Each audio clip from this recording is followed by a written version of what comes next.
नमस्कार। आप सभी का Dayanand online classes YouTube channel पे हार्दिक अभिनंदन करता हूं। कल की जो क्लास थी उसमें हमने विद्युत अपघटन पढ़ा था और विद्युत अपघटन के जो नियम थे उन नियमों में आपने पढ़ा था फैराडे का प्रथम नियम।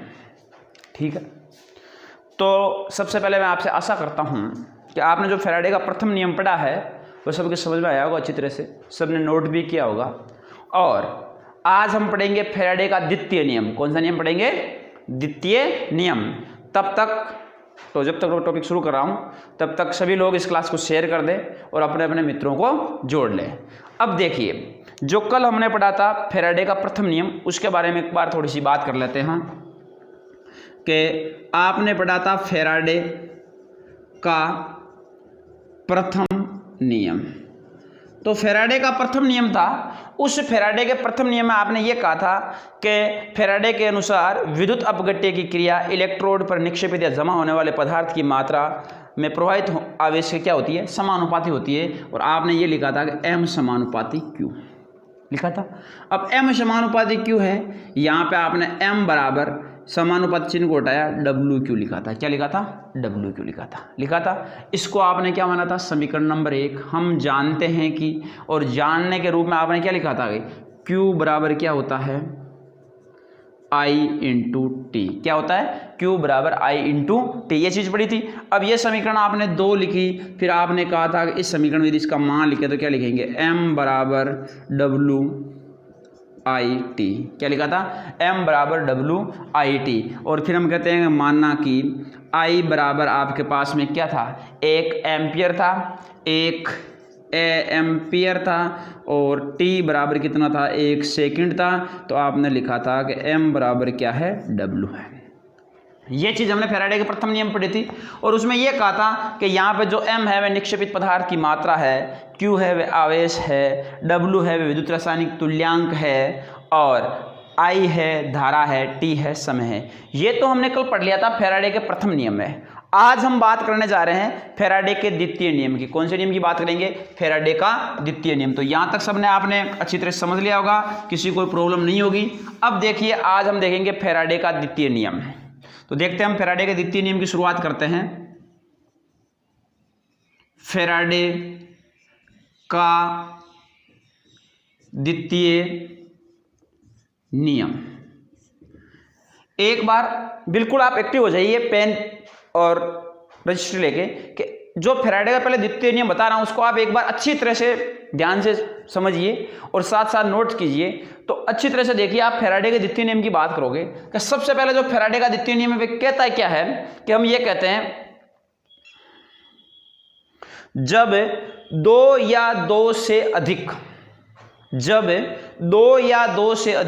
सेलों को एक श्रेणी क्रम में जोड़ा जाता है। जब 2 या 2 से अधिक सेलों को एक श्रेणी क्रम में जोड़ा जाता है और श्रेणी क्रम में जोड़ के उसमें समान धारा को समान समय के लिए प्रवाहित किया जाता है, तो इलेक्ट्रोडों पर निक्षेपित होने वाले पदार्थ उसके तुल्यांकी भार के क्या होता है? समानुपाती होता है। यदि आप उसमें जो इलेक्ट्रोड है उस तुल्यांकी भार के क्या रहेंगे? समानुपाती। निक्षेपित होने वाला जो पदार्थ है उसके इलेक्ट्रोड के तुल्यांकी भार के क्या रहेंगे? समानुपाती रहेंगे। तो आपको क्या करना है? 2 या 2 से अधिक सेल लेने, उनको एक श्रेणी क्रम में जोड़ना है और उसमें समान समय में समान धारा क्या करनी है? प्रवाहित करनी है। तो उसके रूप में वे दोनों जो नियम होंगे उसको हम क्या कहेंगे? फैराडे का द्वितीय नियम कहेंगे। तो इस फैराडे के द्वितीय नियम में आपको ऐसा लिखना है, 2 या 2 से अधिक क्या लिखना है कि आपको या तो क्या लेना है? 2 लेना है, या क्या लेना है? 2 या 2 से अधिक श्रेणी क्रम में जुड़े हुए सेलों के 2 या 2 से अधिक श्रेणी क्रम में जुड़े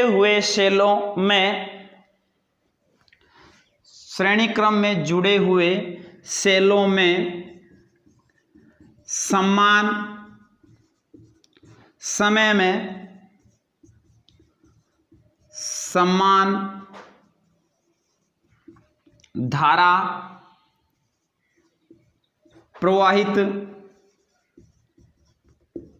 करने पर, किस दो या दो से अधिक श्रेणी क्रम में जुड़े हुए सेलों में समान समय में समान धारा प्रवाहित करने पर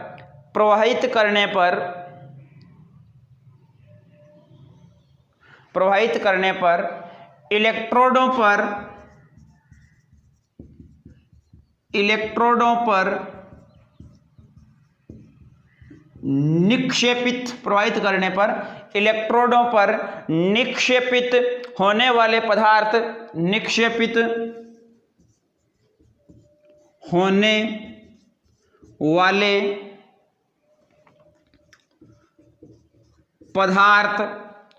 उसके तुल्यांकी भार क्या होते हैं? समान। निक्षेपित होने वाले पदार्थ उसके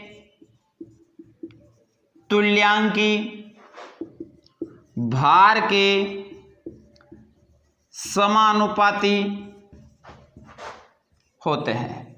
अब एक बार आप ध्यान से देखिए, हम कहते हैं कि दो या दो से अधिक श्रेणी क्रम में जुड़े हुए सेलों में समान धारा प्रवाहित करने पर इलेक्ट्रोडों पर निक्षेपित होने वाले पदार्थ उसके तुल्यांकी भार के क्या होते हैं? समानुपाती होते हैं। कि जो उसमें तुल्यांकी भार है उसके क्या होते हैं? समानुपाती। तो इसको हम क्या लिख सकते हैं कि M समानुपाती E होते हैं।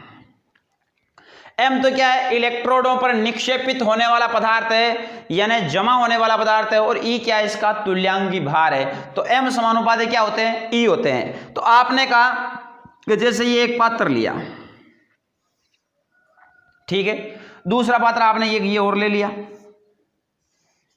और तीसरा पात्र ये ले लिया, यानी दो या दो से अधिक पात्र ले लिया आपने, और आप यहां पे कहते हो कि आपने पात्र ले लिए, ठीक है।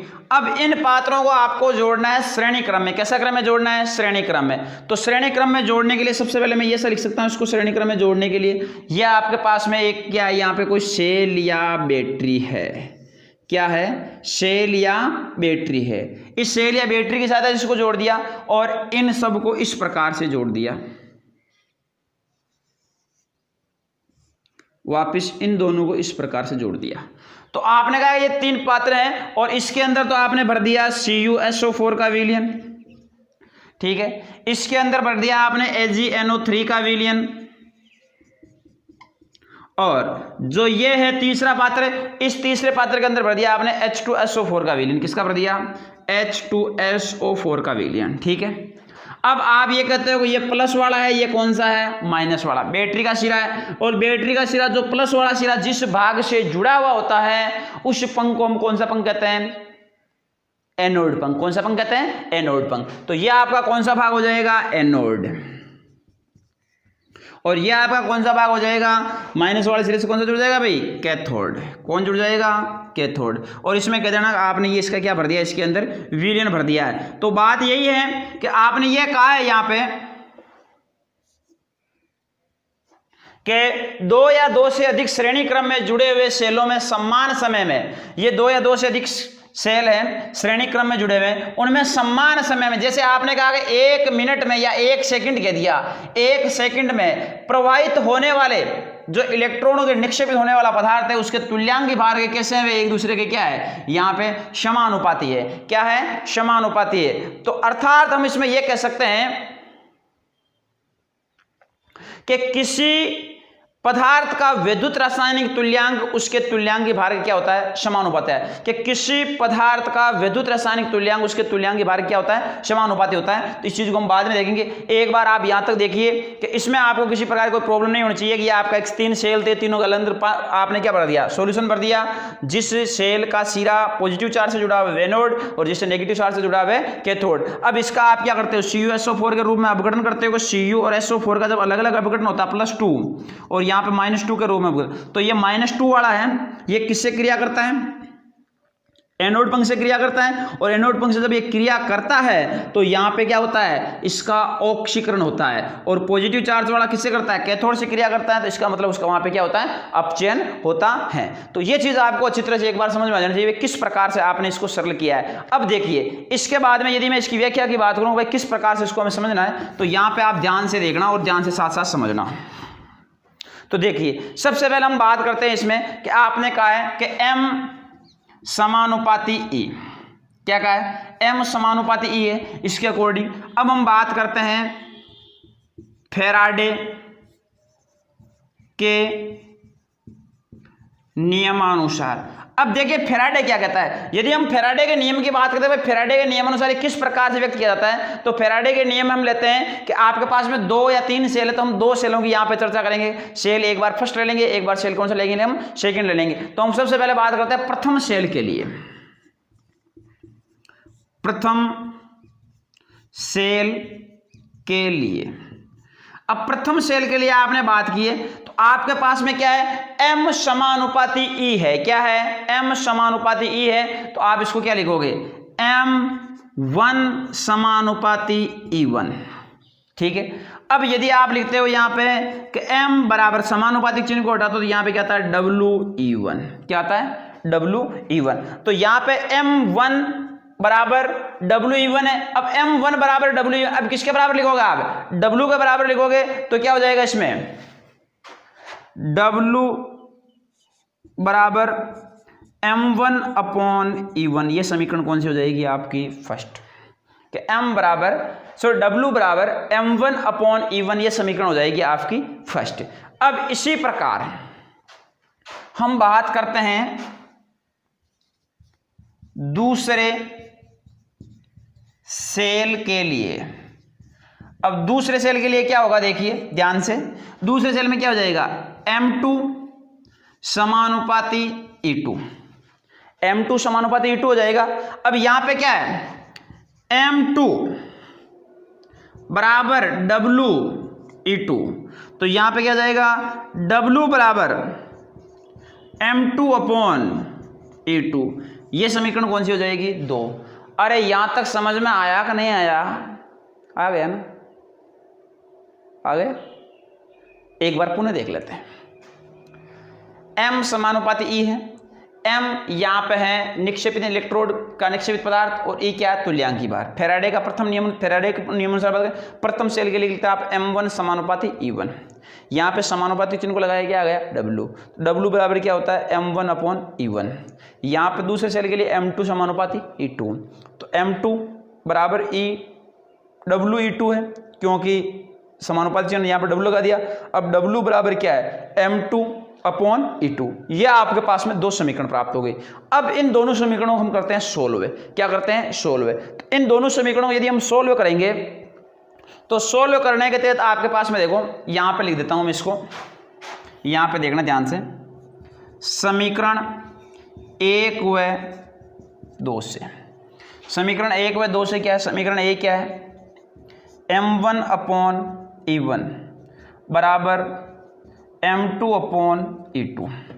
यदि मैं इसको ऐसा लिखना चाहूं कि M1 अपॉन M2 बराबर, यहाँ पे क्या जाएगा, E1 अपॉन E2, ये चीज़ हमें प्राप्त हो जाएगी, नहीं हो जाएगी, कि M1 बराबर M2, सो M1 अपॉन M2 बराबर E1 अपॉन E2, ये समीकरण हमें प्राप्त होगी कि नहीं होगी।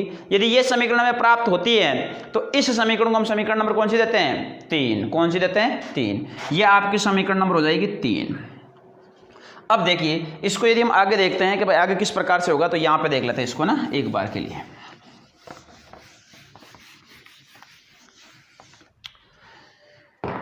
चलो इसको मैं पूरे को यहाँ से वापस इधर सोल्व कर देता हूँ। ये 1 और ये 2 यहाँ तक समझ में आ गए सबके। अब देखिए आगे समीकरण किससे लेना है हमें, कि समीकरण 1 व 2 से, समीकरण 1 व 2 से, दोनों समीकरणों की हम बात करते हैं समीकरण 1 व 2 से। अब समीकरण 1 व 2 में क्या है, M1 अपॉन E1 बराबर M2 अपॉन E2, यही है। यदि मैं इसको इस रूप में लिखूं, M1 अपॉन M2 बराबर E1 अपॉन E2। तो ये समीकरण कौन सी होती है आपकी? 3 नंबर समीकरण। कौन सी समीकरण होती है? 3 नंबर समीकरण। हम जानते हैं कि क्या जानते हो आप? बताइए। देखें, हम जानते हैं कि क्या जानते हो? आपने जो फैराडे का प्रथम नियम पढ़ा था, फैराडे के प्रथम नियम में लिखा था कि M बराबर WIT होता है। पढ़ा था नहीं पढ़ा था? अरे पढ़ा था ना? हाँ। तो वही चीज हमें यहां पे देखनी है कि हम जानते हैं कि हम लिखते हैं इसमें, हम क्या जानते हैं कि M बराबर WIT होता है। क्या होता है? M बराबर WIT होता है। तो यहां पे हम ऐसे लिखेंगे इसको, M1 बराबर W1IT और M2 बराबर W2IT। इसमें किसी को कोई दिक्कत, किसी का कोई क्वेश्चन यदि समझ में नहीं आया तो अभी बता देना कि M बराबर WIT था तो M1 बराबर W1IT और M2 बराबर W2IT। अब समीकरण 3 में M1 और M2 का मान रख देते हैं। यहां पे देखिए, समीकरण 3 में M1 व M2 का मान रखने पर, ये M1 M2 M2 है, इन दोनों का यहाँ पे क्या रख देते हैं? मान रख देते हैं। यहाँ पे M1 है, M1 की जगह क्या लिख देंगे हमें? W1IT अपॉन M2 की जगह W2IT बराबर E1 E2। IT से IT क्या हो जाएगा? कैंसिल हो जाएगा। क्या हो जाएगा? कैंसिल। तो यहाँ पे क्या बचा? W1 W2 बराबर E1 E2। ओके, ये हो जाएगा। तो ये चीज हमें ज्ञात करनी थी और ये चीज हमें प्राप्त हो गई। अब इसमें हम ये कह रहे थे अभी कि भाई एक चीज हम यहाँ पे शुरू में ये बता रहे थे कि यहाँ पे क्या होता है? M समानुपाती E होता है। क्या होता है? M समानुपाती E होता है। तो चलो आप लिखो, देखें पहले 1 मिनट इसको यहाँ पे लिख लो कि यहाँ के जो E1 और E2 के बारे में, W क्या है? विद्युत रासायनिक तुल्यांक है। W बराबर क्या लिख देना? वैद्युत रासायनिक तुल्यांक। अब W आ गया, अब क्या बच गया भाई इससे? E, और E क्या यहाँ पे? तुल्यांकी भार। E बराबर तुल्यांकी भार है। तो ये चीज आपको समझ में आ गई है चित्र से? पुनः देख लो, 2 या 2 से अधिक श्रेणी क्रम में जुड़े हुए सेलों के समान समय में समान धारा प्रवाहित करने पर इलेक्ट्रोडों पर निक्षेपित होने वाले पदार्थ उसके तुल्यांकी भार के क्या होते हैं? समानुपाती होते हैं। तो M समानुपाती क्या है? E। तो M समानुपाती E है। तो हम पढ़ते हैं फैराडे के नियमानुसार। फैराडे के नियम में 2 या 2 से अधिक आपने सेल लिए थे, सेलों में अलग अलग सॉल्यूशन भर लिया था और उसको किसमें जोड़ दिया था? किसमें जोड़ा? श्रेणी क्रम में जोड़ा। किसमें जोड़ा? श्रेणी क्रम में। अब देखिए फैराडे के नियम अनुसार की बात करते हैं। प्रथम सेल के अनुसार, प्रथम सेल क्या कहता है? M1 समानुपाती E1 होता है। यदि यहाँ पे समानुपाती का चिन्ह हटाते हो तो यहाँ पे क्या आता है? W। तो W बराबर क्या लिखोगे? जो W है वे विद्युत रासायनिक तुल्यांक है, तो W बराबर M1 अपॉन E1। E1 क्या है? तुल्यांकी भार। दूसरे सेल के लिए M2 समानुपाती E2, वापस समानुपाती कटो तो क्या आएगा? W आएगा। यहाँ पे क्या लिखेगा? W बराबर M2 अपॉन E2, समीकरण नंबर 2। अब हम करते हैं समीकरण 1 व 2 को सरल करते हैं। तो 1 व 2 को सरल करते हैं तो M1 अपॉन E1 बराबर M2 अपॉन E2। तो यहाँ पे लिखते हैं M1 अपॉन M2 बराबर E1 अपॉन E2, समीकरण नंबर 3। अब हम जानते हैं कि, क्या जानते हो आप? हम यह जानते हैं क्योंकि हमने क्या पढ़ा है? फैराडे का प्रथम नियम पढ़ा है और उसमें हमने यह पढ़ा था कि M बराबर WIT होता है। तो M बराबर WIT होता है तो M1 के लिए क्या हो जाएगा? बराबर W1IT और M2 के लिए क्या हो जाएगा? W2IT। तो समीकरण 3 में किसका मान रखते हैं, m1 और m2 का मान रखने पर, तो m1 की जगह क्या रख दिया, w1 IT और m2 की जगह w2 IT बराबर e1 अपॉन e2। IT से IT क्या हो गया, कैंसिल हो गया, w1 अपॉन w2 बराबर e1 अपॉन e2। ये चीज हमें ज्ञात करनी थी। w बराबर विद्युत रासायनिक तुल्यांक और e बराबर तुल्यांकी भार।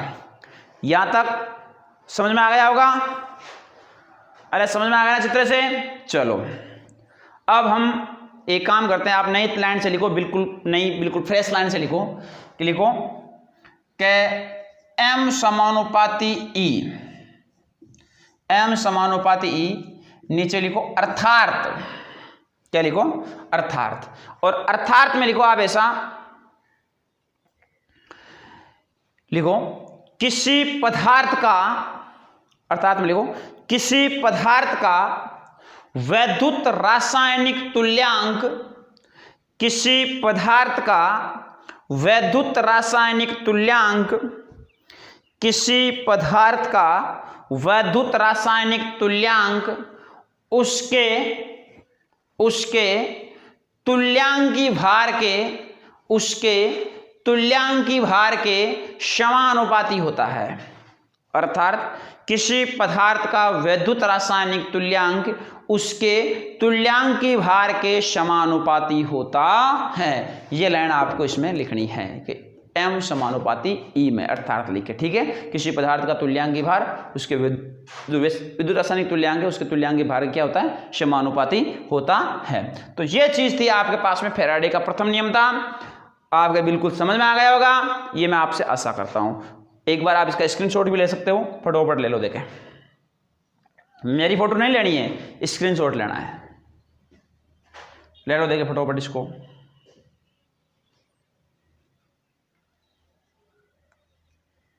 ले लिया। चलो अब हम नई इकाई शुरू करते हैं। बिल्कुल इन इकाइयों में आपको ये ध्यान रहना, पहले फैराडे का प्रथम नियम और फैराडे का द्वितीय नियम बोर्ड एग्जाम 2021 के तहत इंपॉर्टेंट है, विशेष तौर से ध्यान रखना, महत्वपूर्ण है। आपको फैराडे का प्रथम नियम और फैराडे का द्वितीय नियम, दोनों नियम अच्छी तरह समझ में आ जाने चाहिए फैराडे के, किसी प्रकार की कोई प्रॉब्लम नहीं रहनी चाहिए इन दोनों में।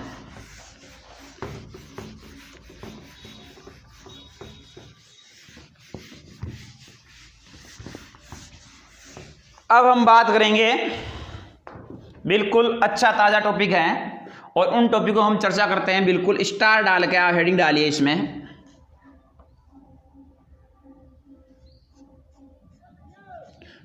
चालकत्व,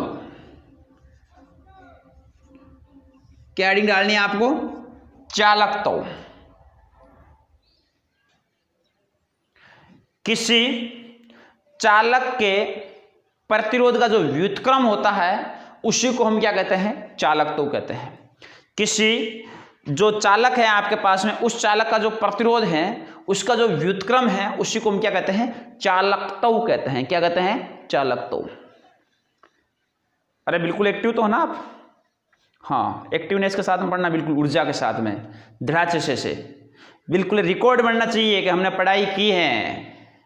और पढ़ाई करने वाला कभी आलस नहीं करता है। ध्यान से समझिए, बिल्कुल सारी चीज समझ में आ जाएगी, मजा आ जाएगा, बिल्कुल आराम से पढ़िए आप।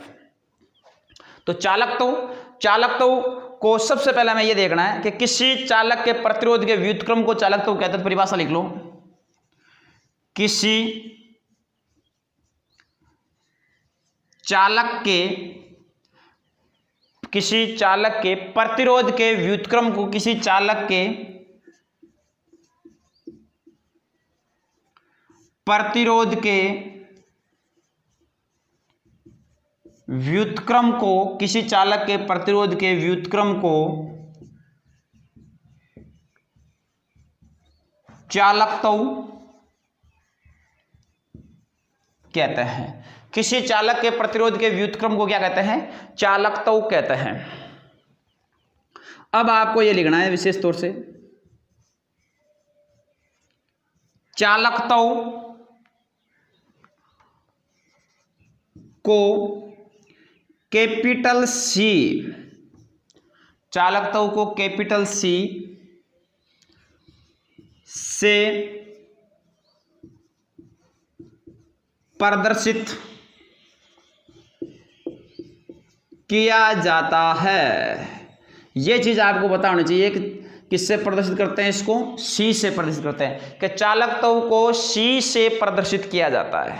आगे समझ में।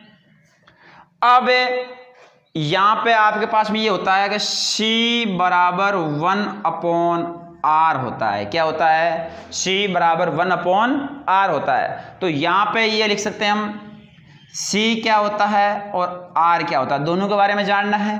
तो C यहाँ पे चालकत्व होता है, R क्या होता है? प्रतिरोध। तो C बराबर तो होता है चालकत्व, R होता है प्रतिरोध। क्या होता है? प्रतिरोध। समझ में आ गया कि C बराबर 1/R, C चालकत्व है, R प्रतिरोध है। अब व्युत्क्रम है। अब इसकी स्थिति में हम लिखेंगे यहाँ पे, यदि इसका हमें लिखना चाहिए मात्रक, क्या लिखना चाहिए? मात्रक। तो इसका मात्रक क्या होता है? 1/ओम।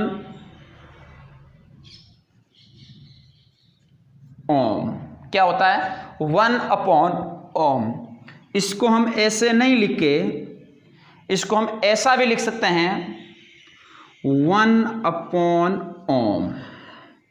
इसको ऐसा नहीं लिख के हम ऐसा भी लिख सकते हैं इसको ओम इनवर्स। इसको ऐसा नहीं लिख के हम इसको ऐसा भी लिख सकते हैं मो। क्या लिख सकते हैं? मो। 1/ओम है, 1/ओम है, ओम इनवर्स है, मो है। यदि आप इसको ऐसा नहीं लिखो तो दूसरे शब्दों में क्या लिखोगे इसको? या 1/ओम। क्या लिखोगे? 1/ओम। अब 1/ओम है तो इसको आप ऐसा नहीं लिख सके, यहां पे क्या लिख दोगे? Ohm inverse. अब ओम इनवर्स नहीं लिख के आप इसको क्या लिख सकते हो? मोह। मो, MHO, मो लिख सकते हो। ठीक है। अब यदि आप इसको, चलो इसको यहां से हटा दो, यहां पे यहां शुरुआत कर देना 1/ओम। और यदि आप इसको ऐसा भी नहीं लिखना चाहो तो यहां पे ऐसा लिख देना 1/ओम, या क्या लिख देना इसको? ओम इनवर्स, या क्या लिख देना इसको? मो लिख देना। क्या लिख देना? मो। ठीक है। ये इसका क्या होता है? मात्रक। अब इसमें से आपको कोई एक मात्रक ध्यान है, 1/ओम याद रख सकते हो, ओम इनवर्स याद रख सकते हो, मो लिख सकते हो। यदि इसको अलग अलग तरीके से लिखने का तरीका ये ध्यान रखना, बाकी कुछ नहीं। आपको केवल ये एक मात्रक याद रखना, 1/ओम है, या ये रख लो चाहे ये रख लो, तीनों एक ही चीजें। अब इसको इस प्रकार से लिख दिया, इसको इस प्रकार से लिख दिया, केवल एक घुमाने का तरीका भिन्न है, जबकि चीज क्या है? एक ही है। कहने का मतलब ये है कि आपको जब राउंड कटवाना होता है ना, तो आपको किधर से घुमाते रहो, लेकिन चीज़ पर्टिकुलर 1/ओम ही ध्यान रखनी है आपको। ठीक है। या इसको ओम इनवर्स कह सकते हैं, या इसको मो कह सकते हैं। ये लिखने का तरीका अलग अलग है। अब यदि इसमें जो इंपॉर्टेंट चीज है वह चीज ध्यान रखनी है, SI पद्धति में, SI पद्धति में C जो चालकत्व है की यूनिट कोई बता सकता है आप में से कि SI पद्धति में चालकत्व को क्या लिखा जाता है? बताइए, देखिए फटाफट बताइए बेटा कि SI पद्धति में चालकत्व को क्या दर्शाया जाता है? बताइएगा कोई? जल्दी करो, देखें फास्ट। चलो बिल्कुल ठीक है आपका। इसको हम लिखते हैं S से। किससे लिखते हैं? S से। और S का मतलब क्या होता है? सीमेंस। क्या होता है? सीमेंस। S का मतलब होता है सीमेंस। तो SI पद्धति में चालकत्व को क्या लिखा जाता है? सीमेंस लिखा जाता है। क्या लिखा जाता है? सीमेंस लिखा जाता है। ये चीज आपको पता होनी चाहिए। तो ये होता है आपका चालकत्व। आ गया समझ में कि किसी चालक के प्रतिरोध के व्युत्क्रम को चालकत्व कहते हैं। चालकत्व को C से प्रदर्शित करते हैं तो C बराबर 1/R होता है। C चालकत्व होता है, R प्रतिरोध होता है, इसका मात्रक 1/ओम होता है। SI पद्धति में इसको सीमेंस कहा जाता है। बोर्ड एग्जाम के रूप में ये दोनों चीजें आपको अच्छी तरह से आनी चाहिए, इंपॉर्टेंट है। यहाँ से पूछा जाता है एक तरह कि चालकत्व को SI पद्धति में क्या जाता है या उसका मात्रक क्या होता है, ये चीज आपको अच्छी तरह से आनी चाहिए। अब हम पढ़ते हैं विशिष्ट चालकत्व। क्या पढ़ते हैं? विशिष्ट चालकत्व। चलो देखते हैं आगे विशिष्ट चालकत्व को।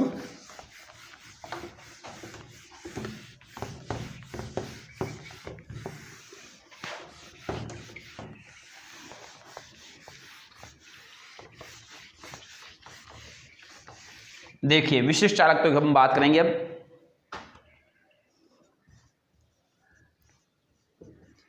विशिष्ट चालकत्व या क्या कहेंगे इसको? चालकता।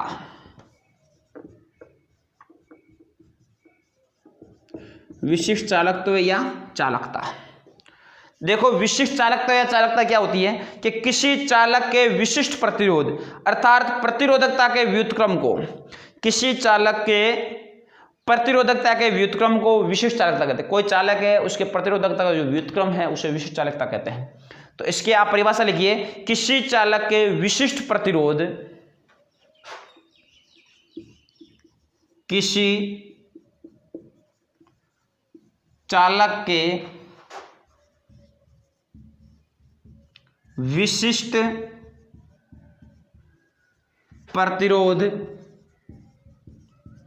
अर्थात किसी चालक के विशिष्ट प्रतिरोध अर्थात प्रतिरोधकता के व्युत्क्रम को, किसी चालक के विशिष्ट प्रतिरोध अर्थात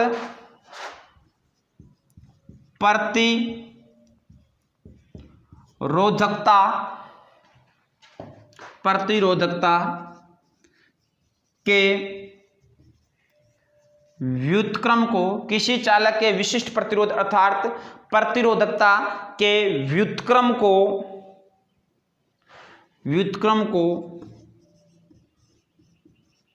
विशिष्ट चालकत्व या चालकता कहते हैं। विशिष्ट चालक या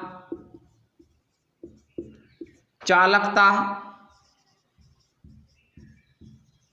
कहते हैं। ओके, कि किसी चालक के विशिष्ट प्रतिरोध अर्थात प्रतिरोधकता के व्युत्क्रम को विशिष्ट चालकत्व या चालकता कहते हैं।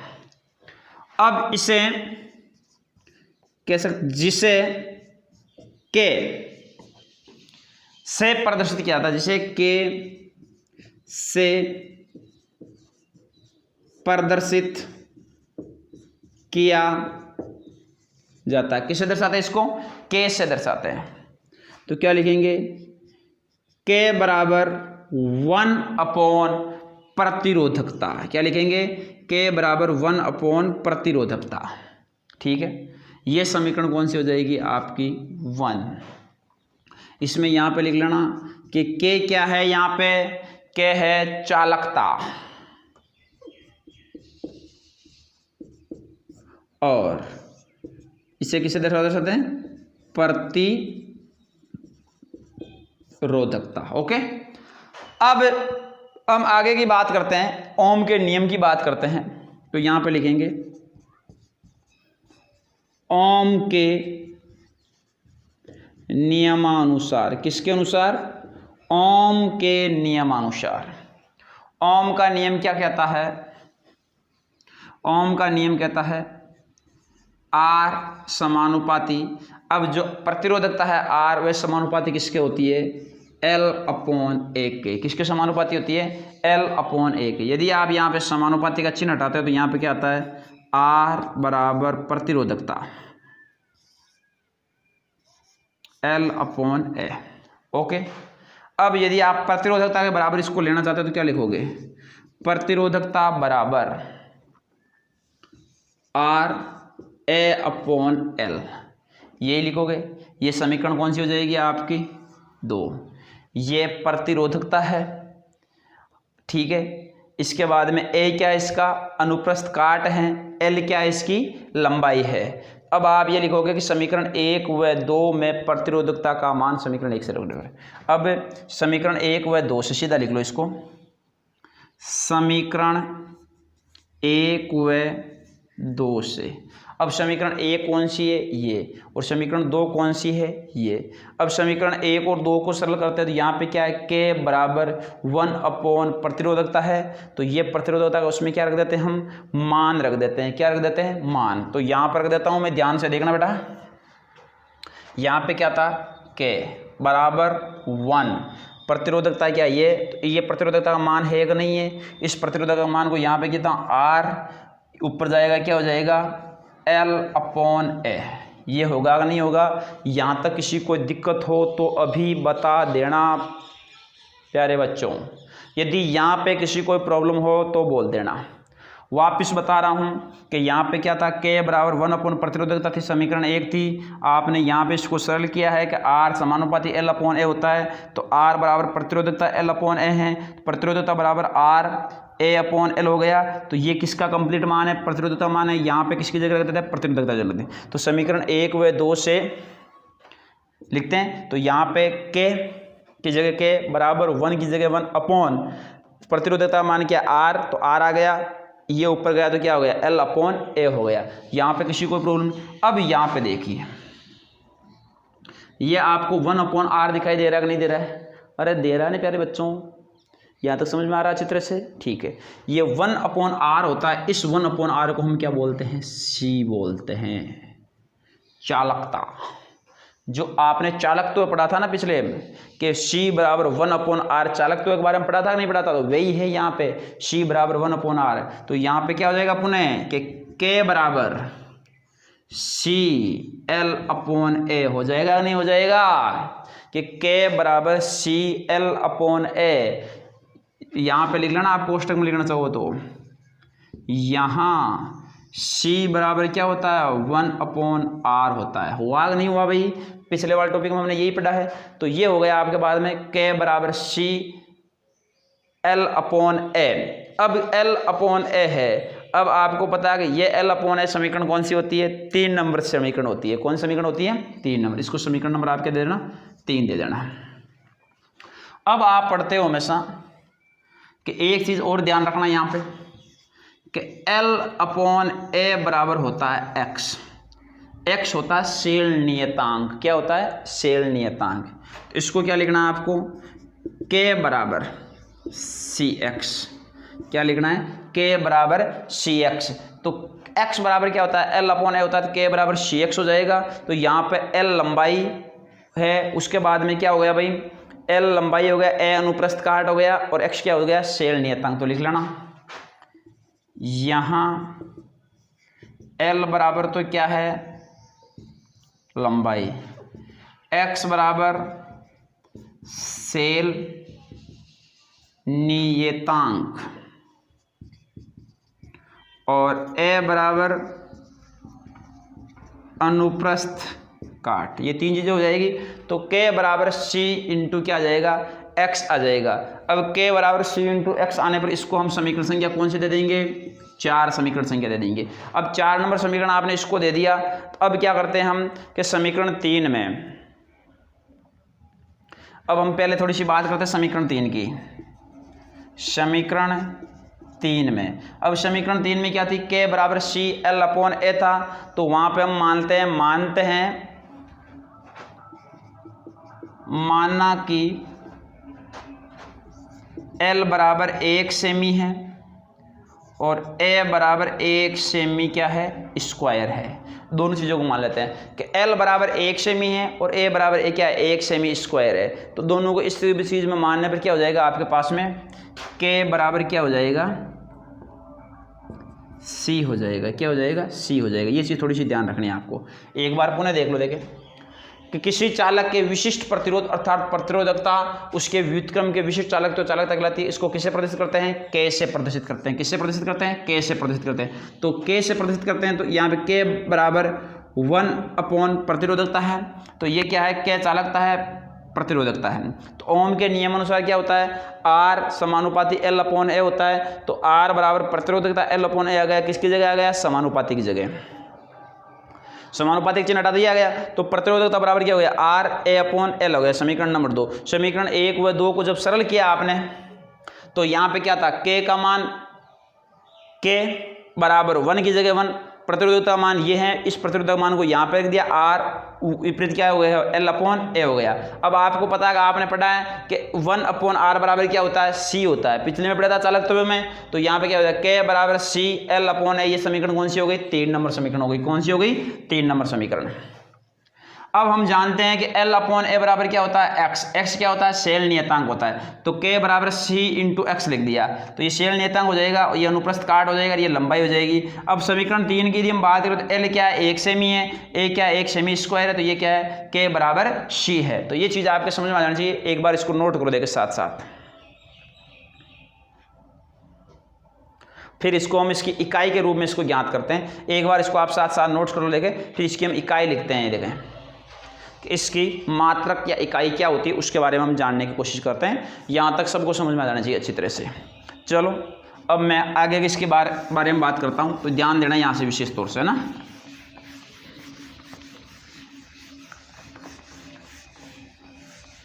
उतना ही रहने दो, उसको उधर से देखते हैं। फिर इधर देखिए, आपने लिखा है यहाँ पे k बराबर c। क्या लिखा है, k बराबर c। तो k बराबर c का मतलब क्या हुआ कि जब 1 सेंटीमीटर लंबाई, जब 1 सेंटीमीटर लंबाई के चालक, जब 1 सेंटीमीटर लंबाई के चालक जिसके अनुप्रस्थ काट का, जिसके अनुप्रस्थ काट का क्षेत्रफल 1 सेंटीमीटर स्क्वायर, 1 सेंटीमीटर स्क्वायर होता है। 1 सेंटीमीटर लंबाई के चालक जिसके अनुप्रस्थ काट का क्षेत्रफल 1 सेंटीमीटर क्या होता है, स्क्वायर होता है, में उत्पन्न चालकत्व की चालकता, यदि उसमें लंबाई 1 सेंटीमीटर है और क्षेत्रफल क्या है, 1 सेंटीमीटर स्क्वायर है, तो इसमें इसकी चालकत्व की जो चालकता है, चालकत्व की चालकता के क्या होता है, चालकता के बराबर होता है। अब बराबर होता है तो आप क्या लिखोगे, अब देखिए यहाँ पे K की यूनिट, K की यूनिट लेते हैं हम, तो क्या लिखते हैं इसको, K बराबर वहां पे क्या लिखा था आपने भाई, C L अपॉन ए लिखा था, नहीं लिखा था, अरे लिखा था ना, K बराबर C L अपॉन ए लिखा था। इसको क्या लिख सकते हो आप, K की यूनिट में C सांद्रता, C जो आपकी सांद्रता नहीं, यहाँ पे क्या चालकत्व है, तो उस चालकत्व क्या लिखा था आपने, ओम इनवर्स लिखा था।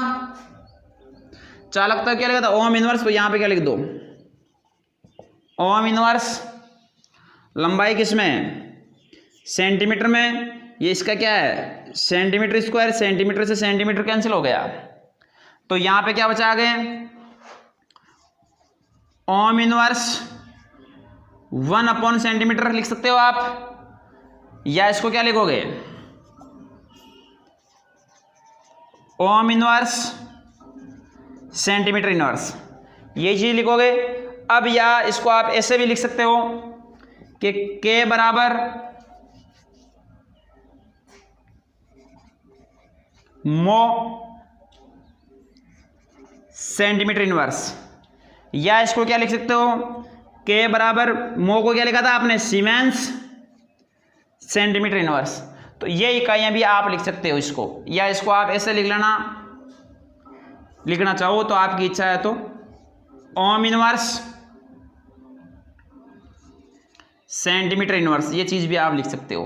तो ये होती है इसकी इकाइयाँ। अब यहाँ तक यदि किसी को दिक्कत है तो मुझे एक बार बोल दे, जरूर कमेंट में जरूर पूछ लें कि इसमें किसी को दिक्कत है। वापस देख लो कि जब 1 सेंटीमीटर लंबाई के चालक के अनुप्रस्थ काट का क्षेत्र 1 सेंटीमीटर स्क्वायर होता है तो उत्पन्न चालकत्व की चालकता क्या होती है, उसके बराबर होती है। तो बराबर ये है, तो यहाँ पे K की यूनिट है, K बराबर CL/A है। यहाँ पे इसको हम चालकत्व क्या लिखते हैं, ओम इनवर्स लिखते हैं। लंबाई किसमें, सेंटीमीटर में, अनुप्रस्थ काट किसमें, सेंटीमीटर स्क्वायर में है। सेंटीमीटर से सेंटीमीटर कैंसिल हो गया, तो यहाँ पे क्या बचा, 1 सेंटीमीटर बचा, तो ओम इनवर्स। तो इसको आप ये लिख सकते हो सेंटीमीटर इनवर्स, या क्या लिख सकते हो मो सेंटीमीटर इनवर्स, या सीमेंस सेंटीमीटर इनवर्स। इसमें से आप ये तो इसकी क्या हो जाएगी, ऐसा ही इकाई हो जाएगी। बाकी ये आपको ध्यान रखना है, यहाँ तक प्रत्येक बच्चे को समझ में आ जाना चाहिए। तो कल पढ़ेंगे हम सेल नियतांक के बारे में। आज के लिए इतना ही रहेगा। विशेष तौर से सभी बच्चे ध्यान दें कि सारे टॉपिक साथ साथ पढ़ने, साथ साथ में नोट्स बनाने और अच्छी तरह समझ में भी आ जाना चाहिए सारी चीज़, ठीक है। और बिल्कुल आपको पॉइंट टू पॉइंट देखना है। यदि आपको किसी प्रकार की कोई चीज़ समझ में न आए तो आप कमेंट बॉक्स में वे क्वेश्चन जरूर करें। आज के लिए इतना ही, धन्यवाद।